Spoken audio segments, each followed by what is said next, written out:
Mga master, may nag-comment po sa isang post natin sa Facebook at sinabi na sa kanila daw po sa Rojas City Division sa Region 6 ay available na ang MPL Max.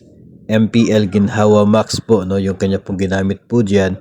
Well, that is referring to the buyout na loan offer ng GSIS. Yun naman po yung pangalan nun, MPL Max. Tapos ginawa po nilang yung ginhawa dahil po doon sa isa pong proseso or requirement na mula po sa pagkakaroon ng MOA between DepEd and GSIS, ang mayayari ay letter of intent na lang yung kailangan para maging available, no, ito pong MPL Max. Ang tanong ngayon ay kung sino ang gumawa po ng letter of intent para po sa kanila nang sa ganon ay naging available ang loan offer na ito para sa kanila ng mga personnel.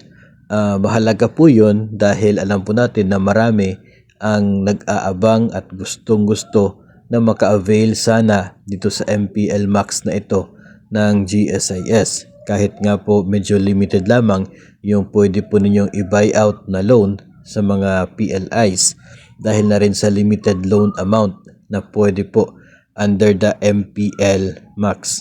No, so hindi pa po malinaw ayon po sa nag-comment sa atin na hindi din po niya itanong, no, kung sino yung naggumawa ng intent, pero doon sa GSIS touch nila ay available na ang MPL Max.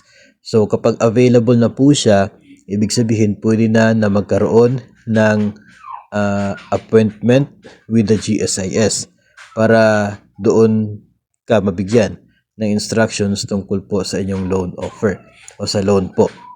Hindi kasi ito katulad ng other loans ng GSIS na pwede po na through GSIS Touch mag-apply at ma-release ka agad, no, yung loan.